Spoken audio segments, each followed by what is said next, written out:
তো এবার আমরা কিসে আসছি, এবার আমরা আসছি যে স্ট্যান্ডার্ড কিছু result, standard result.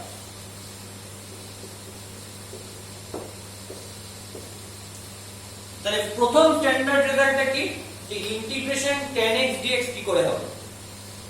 Integration tan x dx is nothing but log mod sec x plus c। তাহলে first standard result, integration tan x dx equal to log mod sec x plus c and c is integrating constant। এটা সব জায়গায় সত্যি, তাই ওটা আলাদা করে লিখছি না, এখানে আমাকে এটা প্রুফ করতে হবে। তো কিভাবে এটা প্রুফ করব, প্রথমে নিয়ে নিলাম ইন্টিগ্রেশন tan x dx মানে লেফট হ্যান্ড সাইডটা, এবং এই যে মেথডটা শিখেছি এই চ্যাপ্টারে সাবস্টিটিউশন, এই মেথডটার সাহায্যেই আমরা এই প্রুফটা করব। দেখো কিভাবে করা যায়। tan x কে লিখলাম কি sin x by cos x dx। আচ্ছা একটা অদ্ভুত জিনিস দেখো, এই cos x টাকে আমি যদি z ধরি তাহলে কি আসছে, cos x কে আমি z ধরলাম, তাহলে cos x এর ডিফারেনশিয়াল নিতে হবে, নিলে কি হবে মাইনাস sin x dx। দেখো sin x dx একটা পার্ট আসছে, তাহলে এই পার্টটা কিন্তু এখানে রয়েছে, তাহলে সেটাকে বসাতে পারবো সেই জায়গায়। তার মানে মোদ্দা কথা, উপরে যে পার্টটা sin x dx রয়েছে সেটা দেখে আমায় বুঝতে হবে যে cos x এর যদি ডিফারেনশিয়াল নিই তাহলে আমি মাইনাস sin x dx পাই। তার মানে sin x dx এই পার্টটা রয়েছে কোথায়, cos x এর ডিফারেনশিয়ালের মধ্যে। তাহলে আমায় কাকে z ধরতে হবে, যেহেতু cos x এর ডিফারেনশিয়াল করতে চাইছি তাই আমি cos x কে z ধরবো। তাহলে আমি ধরছি let cos x equal to z। তাহলে যদি ডিফারেনশিয়াল নিই তাহলে কি হবে, d of cos x equal to dz। তাহলে d of cos x মানে কি minus sin x dx equal to dz। এখানে sin x dx রয়েছে, তাহলে আমি sin x dx টাকে কি বলতে পারি, মাইনাস অফ dz। তাহলে ইন্টিগ্রেশন এই যে sin x dx এটাকে আমি বলবো কি, বলবো minus of dz by cos x টা কি, cos x টা হচ্ছে z। তাহলে লিখতে পারি minus integration of dz by z, তাহলে minus log of mod z plus c। এটা তো স্ট্যান্ডার্ড রেজাল্ট আমি জানি। দেখো তাহলে একটা ইন্টিগ্র্যান্ড যেটা আমি ইন্টিগ্রেশন করতে পারছিলাম না সেটা ওয়েল সাবস্টিটিউশন করে একটা স্ট্যান্ডার্ড রেজাল্টে নিয়ে চলে আসলাম, একটা স্ট্যান্ডার্ড ইন্টিগ্রেশনের রেজাল্ট ইউজ করতে পারলাম। ওকে, যেখানে where c is integrating constant, তাহলে মাইনাস আমি বলে দিয়েছি যে এটাকে z এ রাখলে হয় না, এটাকে চেঞ্জ করতে হয়। কিসে চেঞ্জ করতে হবে, যে cos x এ দিয়ে সাবস্টিটিউট করে নিতে হবে log of mod cos x plus c। ওকে পরিষ্কার। তাহলে log of mod cos x মানে কি লিখতে পারবো, log এর ফর্ম জানি এটা, যে মাইনাস log of x, এটাকে লেখা যায় log of 1 by x। কেন লেখা যায় এটাকে, কারণ log of 1 by x করলে আমি কি পাই, এটা সেই 9 এর জিনিস, log 1 minus log x পাই। log 1 মানে কি 0 minus log x, তার মানে কি চলে আসছে, minus log x চলে আসছে। তাহলে এই যে রেজাল্টটা এটাকে আমি ইউজ করছি, তাহলে কি হবে, মাইনাসটা যদি সরিয়ে দিই শুধু log এ নিয়ে আসি, কেন এখানে শুধু log এ আছে তাই, তাহলে কি হবে, এই যে মড রয়েছে, মডের ভেতর যে পার্টটা রয়েছে, এখানে যেমন শুধু x ছিল log এর ভেতর, তো এখানে log of mod তার ভেতর যে পার্টটা রয়েছে তার রেসিপ্রোকাল হয়ে যাবে। এখানে তো তাই হয়ে গেছে, মাইনাস অফ log x মানে log of 1 by x, তার মানে ভেতরের যে পার্টটা ছিল সেটা রেসিপ্রোকাল হয়ে যাবে। কি হবে, log of 1 by cos x plus c। তাহলে that is equal to log of mod of 1 by cos x মানে কি আসবে, 1 by cos x মানে আসবে sec x plus c। যেখানে c টা কি, c টা হচ্ছে একটা ইন্টিগ্রেটিং কনস্ট্যান্ট। পরিষ্কার বোঝা গেছে। তাহলে এই স্ট্যান্ডার্ড রেজাল্টটা, এটা হচ্ছে ফার্স্ট স্ট্যান্ডার্ড রেজাল্ট যেটা আমাকে জানতে হবে। সেকেন্ড স্ট্যান্ডার্ড রেজাল্ট কি? সেকেন্ড স্ট্যান্ডার্ড রেজাল্ট হচ্ছে ইন্টিগ্রেশন cot x dx কি হয়। সেকেন্ড এটা তাহলে হয়ে গেছে, আশা করি বোঝা গেছে, কোনো প্রবলেম হয়নি। সেকেন্ড স্ট্যান্ডার্ড রেজাল্টে আমরা আসি।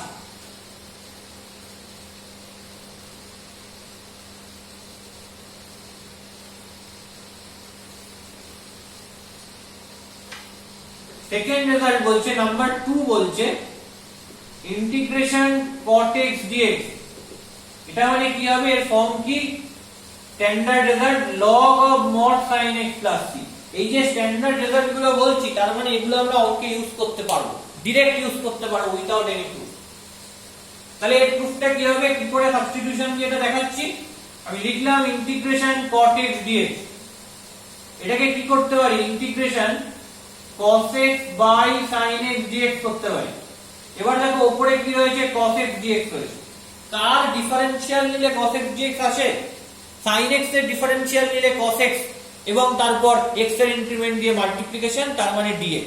তাহলে sin x এর যদি ইনক্রিমেন্ট নিই তাহলে cos x dx আসে। তাহলে আমাকে কি করতে হবে, sin x এর ইনক্রিমেন্ট নিতে হবে, তার মানে sin x এর ডিফারেন্সিয়াল নিতে হবে। অ্যাকচুয়ালি ডিফারেন্সিয়াল মানেই হচ্ছে ইনক্রিমেন্ট, dx মানে যেমন x এর ইনক্রিমেন্ট, তেমনি d of sin x মানে sin x এর ইনক্রিমেন্ট। তাহলে sin x এর আমায় ডিফারেন্সিয়ালটা নিতে হবে। তাহলে sin x এর যদি ডিফারেন্সিয়াল নিই, তাহলে sin x কে আমি কি ধরবো, z ধরবো, মানে নতুন একটা ইন্ডিপেন্ডেন্ট ভেরিয়েবল ধরে সাবস্টিটিউট করব। তাহলে ধরলাম let sin x equal to z, তাহলে ডিফারেন্সিয়াল নিলে কি আসবে, d of sin x equal to d of z। বলো d of sin x মানে কি, d of sin x মানে cos x dx equal to dz। তাহলে উপরে যে cos x dx রয়েছে এখানে আমি dz বসাচ্ছি, বাই নিচে যে sin x রয়েছে সেখানে আমি z বসিয়ে দিচ্ছি। তাহলে এখান থেকে কি পাওয়া যেতে পারে, log mod z plus c।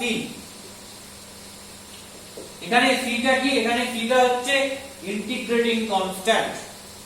এবার এটাকে অ্যানসারটাকে z এ রাখলে হবে না, অ্যানসারটাকে চেঞ্জ করতে হবে, কোথায় নিয়ে যেতে হবে, x এ। তাহলে কি আসবো, log of mod z এর জায়গায় হচ্ছে sin x plus c, where c is integrating constant। তো এটাই প্রমাণ করতে দিয়েছে, প্রুফ হয়ে গেল, খুব ইজি। একই ভাবে যেমন tan এর জন্য করেছি ইন্টিগ্রেশন tan x dx কেমন করেছি, তেমনি ইন্টিগ্রেশন cot x dx করে ফেললাম। তাহলে এর পরেরটা কি হবে, এর পরেরটা হবে ইন্টিগ্রেশন sec x dx। এবং এই ইন্টিগ্রেশন sec x dx টা কিন্তু খুব ট্রিকি, এই ব্যাপারটা কিন্তু এতটা সোজা নয়, এখানে যেমন যতটা সোজা হয়েছে। তাহলে ইন্টিগ্রেশন sec x dx টা কি হচ্ছে দেখা যাক, ওটা কিন্তু খুব ট্রিকি প্রুফ। এগুলো যেমন এতটা ইজি, ওটা কিন্তু এতটা ইজি নয়, ওখানে ছোট ট্রিক অ্যাপ্লাই করতে হবে। তাহলে থার্ড যে স্ট্যান্ডার্ড রেজাল্ট, এটা ইন্টিগ্রেশন sec x dx কি হচ্ছে, log mod sec x plus tan x plus c। অনেকে এটাকে এভাবেও লেখে log mod tan pi by 4 plus x by 2 plus c। যে কোনো একটা রেজাল্ট যেটা যখন আমরা ইউজ করবার দরকার পড়বে করতে পারবো। তাহলে এটার প্রুফটা কি করে আসবে, আগের গুলোর মতন কিন্তু এটার প্রুফটা অতটা ইজি না, একটা ছোট্ট ট্রিক সেকেন্ড স্টেপে ইউজ করতে হবে। কি বলে যে ইন্টিগ্রেশন sec x dx, কি ট্রিক ছোট্ট একটা সেকেন্ড স্টেপে ইউজ করব, উপর নিচে আমি sec x plus tan x দিয়ে মাল্টিপ্লাই করব। কেন করব বলছি, তাহলে উপরে কি দিয়ে মাল্টিপ্লাই করলাম, sec x plus tan x, নিচে ওখানে sec x plus tan x দিয়ে মাল্টিপ্লাই করতে হবে, তবেই তো কাটাকুটিটা হবে, তাই না। আর এখানে কি, এখানে dx রেখে দিয়েছি। ওয়েল, একটা মজার জিনিস দেখো, উপরের পার্টটা গুণ করে দিলাম, করলে কি হবে, sec square x plus sec x into tan, আর নিচে কি রয়েছে, নিচে রয়েছে sec x plus tan x dx। দেখো এখানে একটা মজার জিনিস রয়েছে, কি রয়েছে, sec x এর ডেরিভেটিভ করলে কি হয়, বা ডিফারেন্সিয়াল নিলে কি হয়, আরো ভালো করে বলি, sec x tan x তার সঙ্গে একটা dx থাকবে। তাহলে দেখো sec x tan x তার সঙ্গে একটা dx রয়েছে, প্লাস আকারে রয়েছে, এই dx এর সাথেও থাকা উচিত। tan x এর যদি আমি ডিফারেন্সিয়াল নিই কি হবে sec স্কয়ার x তার সঙ্গে একটা dx থাকবে দেখো এখানে রয়েছে তার মানে sec x এর ডিফারেন্সিয়াল নিলে এইটা পাচ্ছি আর tan x এর ডিফারেন্সিয়াল নিলে এইটা পাচ্ছি তার মানে নিচেরটাকে আমাকে যদি আমি z ধরি z ইন্ডিপেন্ডেন্ট ভ্যারিয়েবল দিয়ে সাবস্টিটিউট করি তাহলে তার ডিফারেন্সিয়াল নিলে আমি উপরের পার্টটা সহজেই পেয়ে যাব তাহলে আমি কি ধরতে পারি আমি ধরছি let sec x plus tan x equal to z তাহলে আমি যদি ডিফারেন্সিয়াল নিই d of sec x plus tan x equal to dz তাহলে খেয়াল করে দেখোছো যে উপর নিচে sec x plus tan x দিয়ে মাল্টিপ্লাই করার মাহাত্ম্য কি এই যে উপর নিচে sec x plus tan x দিয়ে মাল্টিপ্লাই করলাম এই যে ট্রিকটা অ্যাপ্লাই করলাম দ্যাট ইজ ভেরি ইম্পর্টেন্ট এটা কিন্তু ইনটিউশনের দ্বারা আসবে না দেখেই বোঝা যাবে না যে ইন্টিগ্রেশন sec x থাকলে উপর নিচে sec x plus tan x দিয়ে মাল্টিপ্লাই করতে হবে যাতে ওই ফরমেশনটা ক্রিয়েট করা যায় ওই সাবস্টিটিউশনটা ক্রিয়েট করা যায় তাহলে এই ধরনের যে ক্রিয়েশন এই ধরনের যে সাবস্টিটিউশন করবার জন্য যে উপর নিচে মানে নিউমারেটর ডিনোমিনেটর যে অ্যাডজাস্টমেন্ট এই অ্যাডজাস্টমেন্ট গুলো কিন্তু এই চ্যাপ্টারের প্রবলেমেও করতে হবে বা আরো ভালো ভালো যে প্রবলেম গুলো রয়েছে সেখানেও করতে হতে পারে তো সেই জায়গাগুলো কিন্তু মাথায় রাখতে হবে সেই জায়গাগুলো কিন্তু দেখে রাখতে হবে এবং এই সমস্ত জায়গাতেই তোমাকে ভাবতে হবে চিন্তা করতে হবে যে কি করে আমি এই অ্যাডজাস্টমেন্ট গুলো করব এটাই হচ্ছে ইন্টিগ্রেশনের মেন ফান্ডা তো এবার আমি যদি করি তাহলে কি পাবো d of sec x plus d of tan x equal to dz d of sec x মানে কি মানে sec x tan x dx d of tan x মানে কি sec square x dx equal to dz আমি যদি common নিয়ে নিই তাহলে কি পাবো sec x tan x plus sec square x dx equal to dz পাবো তাহলে integration sec square x plus sec x tan x এই পার্টটা dx মানে কি dz তাহলে ইন্টিগ্রেশন dz বাই এই sec x plus tan x টা আসলে কি sec x plus tan x টা আসলে z তাহলে এখানে বাই z করে দিলাম তাহলে কি হলো integration dz by z integration dz by z করলে কি আসবে এটা আমার নোন রেজাল্ট আসবে হচ্ছে log of mod z plus c where c is integrating constant তাহলে আমি z এর জায়গায় কাকে সাবস্টিটিউট করব z এর জায়গায় আমি x দিয়ে সাবস্টিটিউশন করব তার মানে log of mod z মানে sec x plus tan x plus c তাহলে একটা রেজাল্ট পেয়ে গেছি এবার এই রেজাল্টটা পাবো কি করে তাহলে এটা সিম্পলিফাই করলে এই রেজাল্টটা চলে আসবে চলো দেখি একে সিম্পলিফাই করি চলো sec x plus tan x কে কিভাবে সিম্পলিফাই করা যায় দেখা যাক sec x মানে 1 by cos x tan x মানে sin x by cos x তাহলে নিচে চলে এলো cos x উপরে এলো 1 plus sin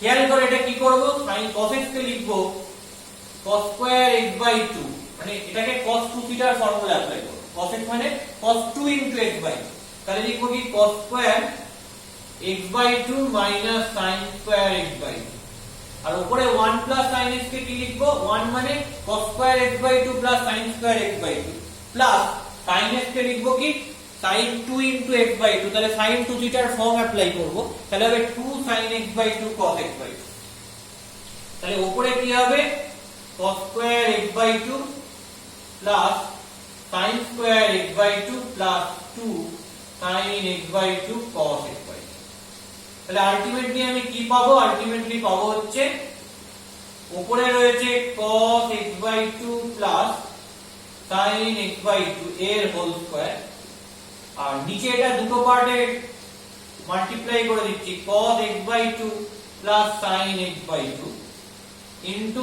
cos x by 2 minus sin x by 2 চলো এটাকে মুছেই দিই তাহলে একটু স্পেস পেয়ে যাব আমার কাজ করতে সুবিধা হবে কারণ এগুলো তো অলরেডি হয়ে গেছে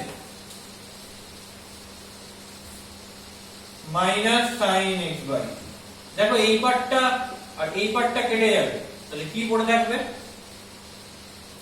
পড়ে থাকবে হচ্ছে that is basically equal to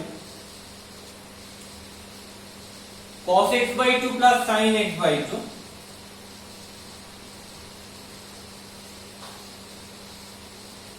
by cos x by 2 minus sin x by 2।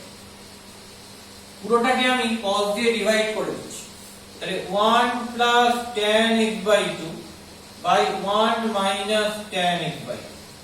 তাহলে 1 এর জায়গায় লিখলাম tan pi by 4 plus tan x by 2 by 1 minus, এটাকে এর সঙ্গে কিছু নেই মানে 1 মাল্টিপ্লাই আছে, এই 1 এর জায়গায় লিখব কি tan pi by 4 into tan x by 2। তাহলে এটা মানে আলটিমেটলি কি আসবে tan pi by 4 plus x by 2। দেখো তাই রয়েছে, tan pi by 4 plus x by 2 রয়েছে। তাহলে আমি এই জায়গায় কি লিখতে পারি log mod, এটাকে আমি সিম্পলিফাই করে দেখলাম, এটা আসছে কি, এটা হচ্ছে tan pi by 4 plus x by 2 plus, তাহলে দুটো রেজাল্টই প্রুফ করে ফেললাম। সিমিলার হয়েছে যদি আমি প্রুফ করি তাহলে 4 নম্বর রেজাল্টটাও চলে আসবে। 4 নম্বর রেজাল্টটা কি বলছি, ইন্টিগ্রেশন, এটা tan হলো cot হলো, এটা sec, এরপর কি আসবে cosec x dx, cosec x dx, তাহলে cosec x dx করলে কি আসবে, প্রথম যে রেজাল্ট আসবে সেটা log mod cosec x minus cot x plus c, এটা হচ্ছে ফার্স্ট রেজাল্ট। এখানে যেমন আমরা sec x এর ইন্টিগ্রেট করার সময় যে ট্রিকটা অ্যাপ্লাই করেছি sec x plus tan x কে উপর নিচে মাল্টিপ্লাই করেছি, তেমনি এইটা হচ্ছে তোমাদের হোমওয়ার্ক, এটা কিন্তু তোমরা নিজেরা করবে। কি করবে, উপর নিচে ইন্টিগ্রেশন cosec x dx লিখলে তো ওর তো ডাইরেক্ট কিছু করা যাবে না, তাই জন্য ওকে কি করবে, উপর নিচে cosec x minus cot x দিয়ে মাল্টিপ্লাই করবে। কি দিয়ে মাল্টিপ্লাই করবে, cosec x minus cot x দিয়ে মাল্টিপ্লাই করবে।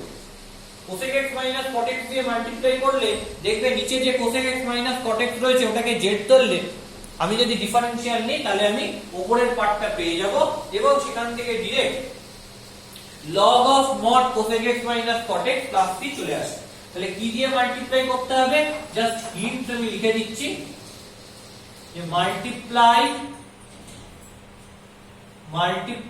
with cosec x minus cot x, numerator and denominator, in multiply with cosec x minus cot x with numerator and denominator, okay, and denominator। তাহলে এটা একটা form যে integration cosec x dx মানে log mod cosec x minus cot x plus c। আরেকটা কি result আসবে, ওই এখানে যেমন আমরা sec x plus tan x টাকে নিয়ে সেটাকে আবার আমি সিম্পলিফাই করেছি করে একটা tan pi by 4 plus x by 2 পেয়ে গেছি, তেমনি এখানেও আরেকটা রেজাল্ট আছে। কি রেজাল্ট আছে, এটা হচ্ছে log mod tan x by 2 plus c, ওকে। তাহলে ইন্টিগ্রেশন cosec x dx করে কি কি পাবো, একটা পাবো হচ্ছে log mod cosec x minus cot x plus c, এটা নিজেরা করবে, উপর নিচে cosec x minus cot x দিয়ে মাল্টিপ্লাই করবে, তারপর cosec x minus cot x কে তুমি z ধরে সাবস্টিটিউট করলেই চলে আসবে, তারপর cosec x minus cot x এটাকে সিম্পলিফাই করবে, করলে দেখবে tan x by 2 টা চলে আসবে এবং তখন লিখে দেবে log mod tan x by 2 plus। So এই হচ্ছে চারটে স্ট্যান্ডার্ড রেজাল্ট, যে চারটে স্ট্যান্ডার্ড রেজাল্ট আমাদেরকে এই চ্যাপ্টারে শিখতে হবে। তো আমাদের নেক্সট কাজ কি, এবার আমরা ডাইরেক্ট এক্সারসাইজের অঙ্কে চলে যাব এবং আমরা অঙ্ক করব মেথড অফ সাবস্টিটিউশন।